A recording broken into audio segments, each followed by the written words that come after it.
Ẹ kú dédé àkókò yìí gbogbo ẹ̀yin olólùgbọ́ àti olólùfẹ́ ìkànnì wa Jígí Alárà 24 tí ó kalẹ̀ sí ìlú Ìbàdàn ní ìpínlẹ̀ Ọ̀yọ́. Ilé tí a ti ń sọ ìròyìn tí a ti ń kọ ìròyìn bí àkọlé ìtàn tó jẹ́ wípé pẹ̀lú ìmísí Odùduwà ní gbogbo ọ̀rọ̀ tí ó ń jáde ní ẹnu wa. Ẹ̀yin olólùgbọ́ wa, a dúpẹ́, ẹ ṣé bí ẹ kúkú ṣe ń bá a ká lọ ní gbogbo ọjọ́ ní gbogbo ìgbà. Ojú tí a wá fi ń wò wá yẹn o, kò wá ní fọ́, etí náà tẹ́ sì fi ń gbọ́ wa náà kò ní fọ́. Ajíbádé Emmanuel Olúwatómọ̀ ni orúkọ tí tèmi ṣe. Ìròyìn tí mo sì mú wá fún lónìí ni ìròyìn kan tó wá láti orílẹ̀-èdè India tí wọ́n sọ wípé wọ́n ń wá ọmọ Nàìjíríà kan, ọmọ ọdún tí wọ́n tó ní í ṣe pẹ̀lú 46 years old lórí oògùn tí wọ́n gbà tó ní ìwọ̀n 3.3 kg.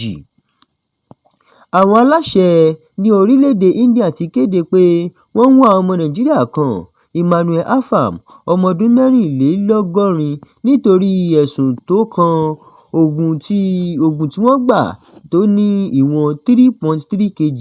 Gẹ́gẹ́ bí ìròyìn Jígí Alárà ṣe ròyìn, wọ́n ní àwọn tó ń ṣiṣẹ́ lórí ọ̀rọ̀ oògùn ní ìpínlẹ̀ Kerala ní India tí wọ́n sọ pé Emmanuel Afam ní ìbáṣepọ̀ pẹ̀lú oògùn MDMA tí wọ́n gbà ní agbègbè Kozhikode. Àwọn aláṣẹ India ti fi orúkọ rẹ̀ síta gẹ́gẹ́ bí ẹni tí wọ́n ń wá, wọ́n sì ti bẹ̀rẹ̀ ìsapá láti rí i. Ìròyìn náà sọ pé àwọn ènìyàn 9 ni wọ́n ti mú ní ìbáṣepọ̀ pẹ̀lú ọ̀rọ̀ náà nígbà tí ìwádìí ń lọ. Ọ̀kan lára àwọn afurasí fún àwọn aláṣẹ ní ìròyìn ti mú kí wọ́n bẹ̀rẹ̀ sí í wá ọmọ Nàìjíríà kan tí wọ́n mọ̀ sí Frank Mason, ṣùgbọ́n lẹ́yìn ìwádìí sí i, àwọn aláṣẹ sọ pé orúkọ gidi ẹni tí wọ́n ń wá ni Emmanuel Afam.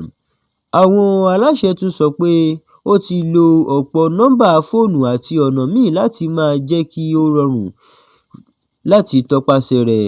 Ní báyìí, ilé-ẹjọ́ kan ní India ti fún àwọn aláṣẹ láti mú un nígbà tí ìwádìí lórí ọ̀rọ̀ oògùn náà sì ń bá a lọ. Àwọn aláṣẹ ní India sọ pé wọ́n fẹ́ mú un wá kí ó lè dáhùn sí àwọn ẹ̀sùn tí wọ́n fi kàn án. Èyí ni ìròyìn wa láti ilé ìròyìn Jígí Alárà.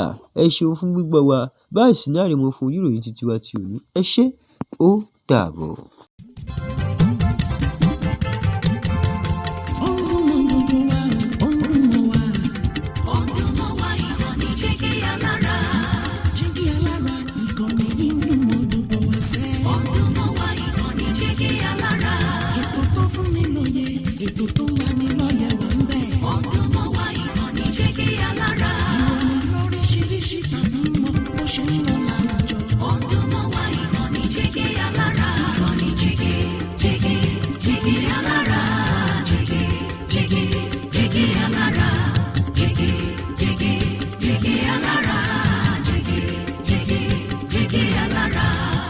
Ìkànnì Jígí Alárà 24, bàbá gbogbo.